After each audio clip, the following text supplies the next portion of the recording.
Qala ma mana'aka alla tasjuda idh amartu. Kata Allah, hei iblis, kenapa kamu nggak mau sujud ketika saya perintahkan? Saya perintahkan. Jadi yang penting itu bukan sujudnya, yang penting itu ini perintah saya. Semua makhluk nggak sujud, semuka langit dan bumi nggak akan menurunkan status saya sebagai Tuhan. Ini perintah saya, bukan sujudnya.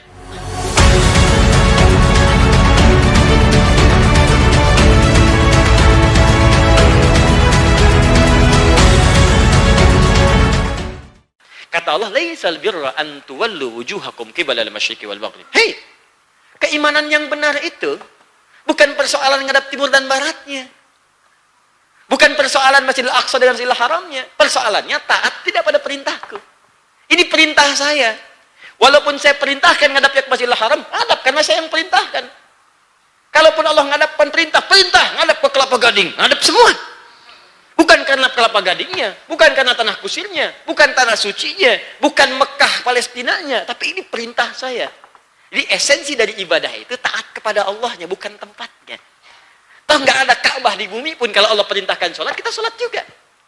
Nah, ini yang menjadikan iblis itu terpleset di sini, Pak. Iblis itu gagalnya di sini. Hati-hati loh, Pak Bu. Iblis itu makhluk yang termasuk paling taat ibadahnya kepada Allah sebelum jadi iblis. Ya, sebelum jadi iblis. Itu jin yang paling taat. Buka Quran surah ke-18 Al-Kahf. Besok kita baca Al-Kahf dari malam nanti insyaallah, ya. Baca Al-Kahf ayat 50 paling kanan di pertengahan. Wa idz qulna lil malaikati isjudu li adama fasajadu illa iblis kana minal jinni fa fasaqa an amri rabbi. Ketika kami perintahkan semua makhluk malaikat dan jin sujud hormat kepada Adam, semua sujud hormat kecuali satu, iblis. Siapa iblis itu? Karena dulu ia termasuk minal jinni, jin, kalangan jin, jadi bukan malaikat. Fafasaqa, maka dia berbuat fasik. Lawan fasik itu taat. Lawan fasik taat. Jadi asalnya itu jin yang taat. Taat. Sampai malaikat pun kagum dengan jin ini, kagum. Kan taatnya luar biasa, ibadah. Sampai saking taatnya dinaikkan levelnya oleh Allah, hadir di sekitaran malaikat. Sehingga menyaksikan alam malaikat, menyaksikan bahkan ketika Adam diciptakan malaikat diminta sujud, jin itu ada. Saking tingginya nilai ibadahnya. Tapi sayang, fasaqah. Perbuatan dia menyimpang dari ketentuan Allah. Apa penyimpangannya? Disuruh sujud hormat kepada Adam, dia enggan untuk sujud. Turun Quran surah kedua ayat 34. Wa idz qulna lil malaikati isjudu li Adam fasajadu illa iblis aba. Dia enggak mau sujud, enggan. Nah, ketika enggak mau sujud ini, kata Allah sombong, istakbar, sombong dia. Tapi disinilah hikmah Allah. Mudah bagi Allah mengatakan ini sombong. Ini ria. Ini enggak benar. Tapi Allah mengajarkan kita hikmah. Jangan menuduh orang sembarangan. Buktikan tuduhan itu dengan pembuktian yang jelas. Maka dikumpulkan makhluk malaikat termasuk Adam di situ. Maka kemudian Allah firmankan, ditanya langsung.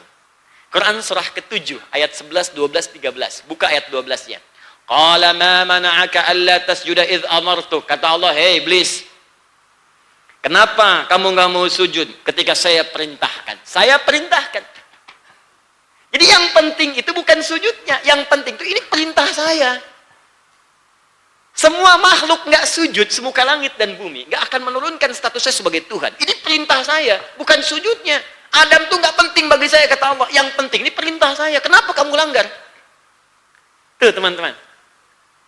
Kenapa kamu langgar itu? Yang penting ini perintah saya. Lihat di Al-Baqarah itu cuma disebutkan aba wastakbar, sombong, enggan untuk sujud karena sombong. Cuma karena kalau Allah sebutkan langsung, sombong kamu, dia akan berkilah, saya nggak sombong ya Allah. Tapi dibalik kemudian oleh Allah, kenapa kamu nggak mau sujud? Apa jawaban dia? Kata iblis, ana khairum minhu, khalaqtani min narin wa khalaqtahu min tin. Saya lebih hebat dibandingkan Adam. Kau ciptakan saya dari api, dia dari tanah. Bukan levelnya yang tinggi, hormat kepada yang rendah. Itu yang dimaksud istakbar. Boleh kita tuduh orang sembarangan. Iblis, seiblis-iblisnya iblis. Tuh. Masih diklarifikasi. Maka dalam dunia kehidupan kita pun jangan sembarangan tuduh orang. Kalau belum jelas, klarifikasi dulu. Boleh jadi bukan dianya yang menyimpang, kita yang belum paham. Hati-hati ya, apalagi tuduhan-tuduhan pada masalah iman. Hati-hati. Kafir, kalimat itu akan mencari pemiliknya. Dia akan lihat di bumi, nggak ketemu ke langit, nggak ketemu kembali kepada yang mengucapkan. Bid'ah, hati-hati, akan mencari juga pemiliknya. Ngaji yuk kemana? Ustadz Adi, Ustadz bid'ah tuh. Oh.